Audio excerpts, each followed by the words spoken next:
नमस्कार। आज मैं आपके लिए एक कहानी लेकर आई हूँ, मूंगफली के छिलके। इसमें थोड़ा सा बचपन और कुछ सामान मेरी यादों के गलियारे से है और ऊपर से कल्पना का तड़का। तो शुरू करते हैं कहानी मूंगफली के छिलके। आज सामने मूंगफली देख स्कूल की एक घटना याद आ गई। हम 9वीं में थे। हमारे ज़माने में 9वीं में ही विषयों का चुनाव करना होता था, जैसा कि अब 11वीं में होता है। हमने विज्ञान का चुनाव किया था। विषयों के हिसाब से हमारी कक्षाएं होती, कभी यहाँ कभी वहाँ, कभी क्लासरूम में, कभी प्रयोगशाला में, कभी कभी हमारे फ्री पीरियड यानी खाली पीरियड होते। उसमें हम कुछ भी कर सकते थे, बस दूसरों को परेशानी ना हो। कभी हम खेलते, कभी मैदान में बैठकर दूसरों को खेलते हुए देखते, हजारों बातें करते और कभी कभार लाइब्रेरी जाकर पढ़ते भी। आखिर हम विज्ञान के विद्यार्थी जो थे। एक बार हम लाइब्रेरी गए, लाइब्रेरियन से पुस्तक ली और रीडिंग सेक्शन में बैठ गए। लाइब्रेरियन कुछ काम से बाहर चली गई। वैसे भी हमारे समय शिक्षक पूरे समय सिर पर नहीं रहते थे। एक लड़की के पास मूंगफलियां थी, क्योंकि इससे पहले खाने की छुट्टी थी। बस हमने मूंगफली तड़ातड़ चटका कर तोड़ी और खानी शुरू कर दी। छिलके कहाँ फेंके? लाइब्रेरी में घुसते ही एक कूड़ेदान था, पर वहां तक कौन जाए? दूसरा उपाय तुरंत सूझा। लाइब्रेरी में भी कक्षा की तरह ही डेस्क थी, बिल्कुल बक्से नुमा। ऊपर के हिस्से को ढक्कन की तरह उठाकर खोलते और अंदर सामान रखते। हमने आव न देखा ताव थोड़ा सा ढक्कन उठाया और छिलके अंदर। बातों में इतने लिप्त कि पूछो मत। साथ की एक लड़की एग्जॉस्ट देख के आई थी। उसकी कहानी हम सब तन्मयता से सुन रहे थे। लाइब्रेरी की किताबें बस सामने खुली रखी थी। अचानक देखा लाइब्रेरियन वापस आ गई। अब जाहिर है वो चुप रहने को कहेंगी और किताबें पढ़ने को कहेंगी, पर हम एग्जॉसिस की कहानी बिना रुके किसी रुकावट के पूरी सुनना चाहते थे। बस हम पांचों लड़कियां उठे और बाहर निकल लिए। अभी बैठकर 4 वाक्य भी ना हुए थे कि एक लड़की दौड़ती आई और बोली, लाइब्रेरियन बुला रही हैं। हमने एक दूसरे को देखा, कुछ समझ नहीं आया। किताबें तो छुई ही नहीं थी, फटने का सवाल ही नहीं। लाइब्रेरियन इसीलिए बुलाती थी कि देखो किताब फटी है। हम सब पूरे आत्मविश्वास से गए। कुछ किया नहीं तो डर किस बात का? लाइब्रेरियन हमें वहीं लेकर गई जहां हम बैठे थे। चारों तरफ मूंगफली के छिलके बिखरे पड़े थे। काटो तो खून नहीं।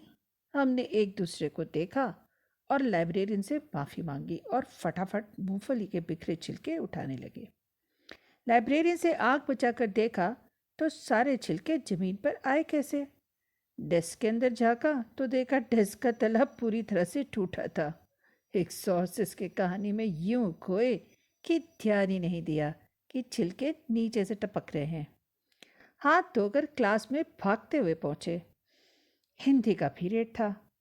हिंदी की शिक्षिका बहुत सीधी सादी थी और हम सब हिंदी में बहुत होशियार थे।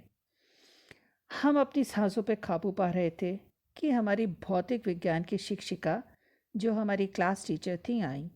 भरी क्लास में हम पांचों का नाम लिया। कहा, आज आपने लाइब्रेरी में कुछ किया? भरी कक्षा में घोर अपमान। 2 लड़कियों ने रोना शुरू कर दिया। हमने भी कोशिश करी। रोने पर कई बार माफ़ी मिल जाती है। उन पर रोने का कोई असर नहीं पड़ा। उन्होंने अपना प्रश्न दोहराया, आज आपने लाइब्रेरी में कुछ किया? हम सबने मिलकर जवाब दिया। एक ने कहा, वो जी मूंगफली। दूसरी बोली, बच गई थी। तीसरी ने कहा, हम कूड़ेदान में डालने वाले थे। और चौथी ने कहा, जी धक्के से छिलके नीचे गिर गए। सबने साथ में कहा, लेकिन हमने छिलके उठाकर कूड़ेदान में फेंक दिए और लाइब्रेरियन मिस से माफ़ी भी मांग ली। टीचर ने पूछा, गलत काम किया या सही? सभी ने संवेद स्वर में कहा, जी गलत। टीचर ने पूछा, क्या सज़ा मिलनी चाहिए? हाँ, हमारे ज़माने में ऐसा होता था। टीचर डांटते समय भी संयम नहीं खोते थे। ठीक वैसे ही पूछते थे जैसे सिकंदर ने पोरस से पूछा था। गलती बड़ी थी। हमारे ज़माने में जो सज़ा मिलती थी उसी के हिसाब से हमने कहा 4 पीरियड खड़े रहेंगे। उन्होंने कहा नहीं। हमने कहा जी 8 पीरियड खड़े रहेंगे। उन्होंने कहा नहीं। हमने कहा जी 4 पीरियड डेस्क के ऊपर खड़े रहेंगे। उन्होंने कहा नहीं। फिर हमने सोचा 8 पीरियड डेस्क के ऊपर खड़े रहेंगे। उन्होंने कहा नहीं, तुम सब एक हफ्ते खाने की आधी छुट्टी में लाइब्रेरी की अच्छी तरह से सफाई करोगी। ऐसी सज़ा किसी को पहली बार मिली होगी। क्लास की बाकी लड़कियों ने हमारी सज़ा की बात फैला दी। अगले दिन लाइब्रेरी का झाड़ू पोछा किया। पूरे स्कूल की लड़कियां हमें झांक झांक कर देखती। हम मुख्य दरवाज़ा बंद कर देते तो वो खिड़कियों से देखती। हमने अलमारी, खिड़की, पंखे सब चमका दिए। हफ्ते भर में हमें लाइब्रेरी से प्यार हो गया। लाइब्रेरी की पुस्तकें भी अलमारियों के कांच से झांक कर हमसे अपना परिचय करा रही थीं। सजा हमने सही तरह से पूरी की और जिंदगी का एक सबक सीखा। कूड़ा फेंकने से पहले पैंदा देखो। किताबों की दुनिया से परिचय भी हुआ। सिर्फ परिचय ही नहीं, अटूट संबंध बना जो आज तक कायम है। किताब कहानी की जादुई दुनिया में जो एक बार घुस गया वो कभी बाहर नहीं निकलता है। इस तरह से कहानी की दुनिया से और किताबों से दोस्ती हुई। ये थी हमारी कहानी। एक सबक आप भी सीखिएगा, कूड़ा कूड़ेदान में फेंकिएगा। धन्यवाद।